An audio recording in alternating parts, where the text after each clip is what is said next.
ঈদের দিন ভুলেও করবেন না এই তিনটি কাজ। যারা এই তিনটি কাজ করবে তারা আল্লাহ ও তার রাসূলের কাছে দায়বদ্ধ থাকবে। হাসরের ময়দানে জবাবদিহি করতে হবে। আপনাদের মাধ্যমে মা বোনদেরকেও জানাতে চাই এই তিনটি কাজ থেকে বিরত থাকার জন্য।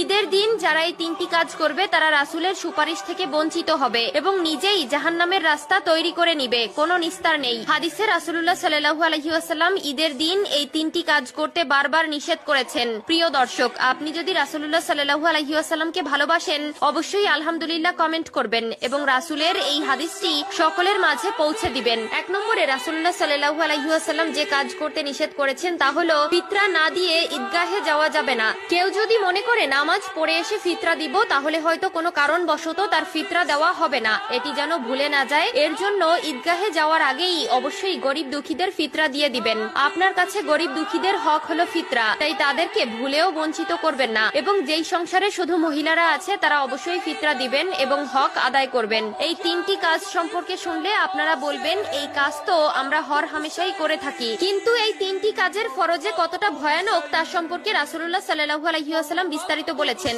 এমনকি যারা না জানেন তারা অবশ্যই জেনে নিবেন এবং সকলকে জানার সুযোগ করে দিবেন। ঈদের দিন কেন রাসূলুল্লাহ সাল্লাল্লাহু আলাইহি ওয়াসাল্লাম এই তিনটি কাজ করতে নিষেধ করেছেন চলুন জেনে নেই। 2 নম্বরে যে কাজ করতে নিষেধ করেছেন তা হলো আত্মীয়তার সম্পর্ক নষ্ট করা। প্রিয় দর্শক, যদি কোনো আত্মীয়র সাথে বা প্রতিবেশীর সাথে সম্পর্ক খারাপ থেকে থাকে অবশ্যই ঈদের দিন সম্পর্ক ঠিক করে নিবেন। আল্লাহ তাআলা বলেছেন এবং প্রিয় রাসূল বলেছেন যারা আত্মীয়তার সম্পর্ক ছিন্ন করে তারা জান্নাতে প্রবেশ করবে না। অবশ্যই ঈদের দিন সকল সম্পর্ক অটুট রাখবেন এবং এই সম্পর্কে যেন মৃত্যুর আগ পর্যন্ত থাকে তা প্রতিজ্ঞাবদ্ধ হবেন। আত্মীয় বা পরিবার বা প্রতিবেশীর মনে কষ্ট দিয়ে আল্লাহ ও রাসূলের মনে কখনোই জায়গা পাবেন না, বরং আপনার জন্য জাহান্নাম অবধারিত। মনের মধ্যে হিংসা বিদ্বেষ দূরে রেখে অবশ্যই আল্লাহর নিয়ামত লাভের জন্য আত্মীয়তার সম্পর্ক সবসময় মজবুত রাখবেন এবং ভালো রাখবেন। 3 নম্বরে যে কাজ করতে নিষেধ করেছেন তা হলো ঈদের দিন রোজা রাখা। প্রিয় দর্শক, ঈদের দিন রোজা রাখা সম্পূর্ণ হারাম। ভুলেও এই দিন কেউ রোজা রাখবেন না।